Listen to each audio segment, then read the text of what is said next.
अस्सलामुअलैकुम। आज हम बायोलॉजी की दुनिया में एक बहुत ही मज़ेदार सफ़र पर निकलने वाले हैं। हम ये देखेंगे कि साइंटिस्ट इस ज़मीन पर मौजूद लाखों करोड़ों जानदारों को आखिर ग्रुप्स में डिवाइड कैसे करते हैं। तो सोचिए जरा, इस दुनिया में इतनी किस्म की लाइफ है, छोटे से छोटे बैक्टीरिया से लेकर विशाल ब्लू व्हेल तक। इन सबको समझने के लिए, इन्हें ऑर्गेनाइज करने के लिए कोई ना कोई सिस्टम तो होना चाहिए ना। आखिर हम इन सबको तरतीब देते कैसे हैं? इसका जवाब है 5 किंगडम निज़ाम या द 5 किंगडम सिस्टम। ये वो ज़बरदस्त सिस्टम है जो रॉबर्ट विटेकर ने 1969 में इंट्रोड्यूस करवाया था। और हाँ, ये आपके क्लास 9 बायोलॉजी के चैप्टर 3 का चौथा टॉपिक भी है, तो ये कॉन्सेप्ट बहुत इंपॉर्टेंट है। चलिए इसको आसान लफ्ज़ों में समझते हैं। तो चलिए अपना सफ़र शुरू करते हैं। हम एक एक करके इन पांचों किंगडम्स की सैर करेंगे और देखेंगे कि हर ग्रुप की खास बात क्या है। रेडी? Let's go. सबसे पहले हम मिलते हैं किंगडम मोनेरा से, जिसे किंगडम प्रोकैरियोटे भी कहते हैं। ये आप कह सकते हैं लाइफ की सबसे सिंपल, सबसे बुनियादी फॉर्म्स हैं। तो इनकी खुसूसियत क्या है? सबसे इंपॉर्टेंट, ये प्रोकैरियोटिक है। इसका मतलब है इनके सेल के अंदर कोई प्रॉपर वेल डिफाइंड न्यूक्लियस नहीं होता। ये हमेशा यूनिसेल्युलर होते हैं, यानी सिर्फ एक सेल से बने हुए। और इनकी सेल वॉल पॉलीसैकेराइड्स और अमाइनो एसिड से बनी होती है। बिल्कुल बेसिक सा स्ट्रक्चर। इसकी सबसे आम मिसालें हैं बैक्टीरिया, जो आपको हर जगह मिल जाएंगे, और सायानोबैक्टीरिया, जिन्हें हम ब्लू ग्रीन एल्गी के नाम से भी जानते हैं। चलिए अब आगे बढ़ते हैं किंगडम प्रोटिस्टा की तरफ। इसको ना आप एक किस्म का मिसेलेनियस डब्बा समझ सकते हैं। इसमें वो सारे जानदार आते हैं जो बाकी 4 किंगडम्स में ठीक से फिट नहीं हो पाते। मोनेरा के बिल्कुल उलट प्रोटिस्टा यूकैरियोटिक हैं। मतलब इनके सेल्स में एक मुकम्मल मेम्ब्रेन बाउंड न्यूक्लियस होता है।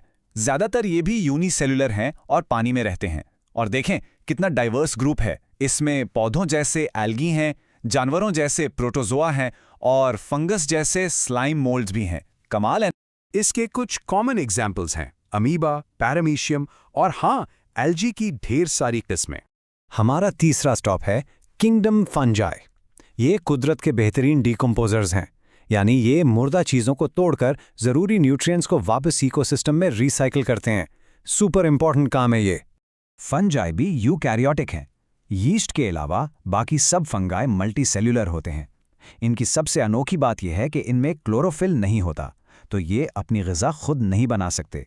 इसके बजाय ये अपनी ग़िज़ा अपने इर्द गिर्द से जज्ब करते हैं, इसलिए इन्हें एब्जॉर्प्टिव हेट्रोट्रॉप्स कहते हैं।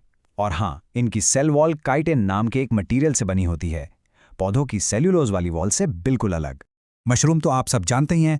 इसके अलावा डबल रोटी पर लगने वाली फफूंदी यानी म्यूकर और बेकिंग में इस्तेमाल होने वाला यीस्ट, ये सब इस किंगडम के मशहूर मेंबर्स हैं। चौथा किंगडम हम सबका अजीज है, किंगडम प्लांटे।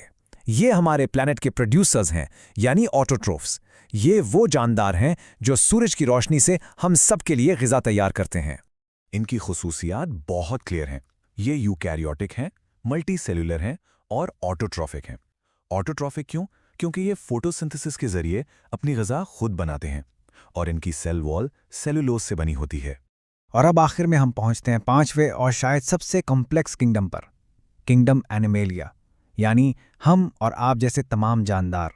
एनिमल्स भी यूकैरियोटिक और मल्टीसेल्युलर हैं, लेकिन हम अपनी ग़िज़ा खुद नहीं बनाते। हम दूसरी चीज़ें खाकर यानी निगलकर अपनी एनर्जी हासिल करते हैं। इसलिए हमें इंजेस्टिव हेटेरोट्रॉफ्स कहते हैं।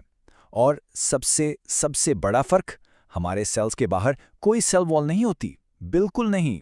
चलिए अब जब हमने इन पांचों किंगडम्स को अलग अलग समझ लिया है, तो इन सबको एक साथ रखकर देखते हैं, ताकि इनके बीच का फ़र्क और भी साफ हो जाए।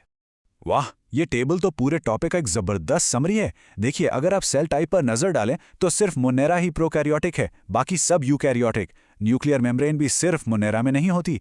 सेल वॉल कितनी इंटरेस्टिंग है। फंजाई में चिटिन, प्लांटे में सेल्यूलोज और एनिमेलिया में है ही नहीं। और आखिर में इनके ग़िज़ा हासिल करने के तरीके सबके कितने अलग हैं। ये टेबल वाकई इस पूरे कॉन्सेप्ट को याद रखने के लिए बेस्ट है। लेकिन अ मिनट, एक ऐसी चीज़ है जिसका जिक्र करना बहुत ज़रूरी है, वायरसेस।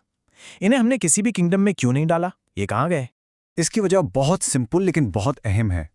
वायरसेस नॉन सेल्युलर होते हैं, यानी वो सेल से बने ही नहीं हैं। और क्लासिफिकेशन का ये पूरा निज़ाम, ये पूरा सिस्टम सेल की बुनियाद पर खड़ा है। क्योंकि वायरसेस में सेल ही नहीं, इसलिए वो इस क्लासिफिकेशन सिस्टम से ही बाहर हैं। इनका स्ट्रक्चर देखें तो हद से ज़्यादा सादा है। बस अंदर जेनेटिक मटेरियल जो डीएनए या आरएनए हो सकता है और उसके बाहर उसे बचाने के लिए प्रोटीन का एक कवर जिसे कैप्सिड कहते हैं, दैट्स इट। लेकिन इनके सिंपल स्ट्रक्चर पे मत जाइए, इनका असर बहुत गहरा होता है। आम सा जुकाम और फ्लू से लेकर डेंगू, पोलियो, हेपेटाइटिस और एड्स जैसी बड़ी और खतरनाक बीमारियां सब वायरसेस की वजह से ही होती हैं। तो आज हमने क्या सीखा? हमने देखा कि 5 किंगडम सिस्टम इस दुनिया की बेपनाह बायोलॉजिकल डाइवर्सिटी को समझने के लिए एक कितना शानदार फ्रेमवर्क है। हमने मोनेरा की सादगी से लेकर एनिमेलिया की कॉम्प्लेक्सिटी तक का पूरा सफर तय किया। और अब जाते जाते एक सवाल आपके लिए। जैसे जैसे साइंस आगे बढ़ रही है, हम रोज नई चीजें दरियाफ्त कर रहे हैं। तो आपको क्या लगता है, क्या आने वाले वक्त में हमें एक छठे या शायद 7वें किंगडम की जरूरत पड़ सकती है? इस पर जरूर सोचिएगा। अगले एक्सप्लेनर तक के लिए अल्लाह हाफिज।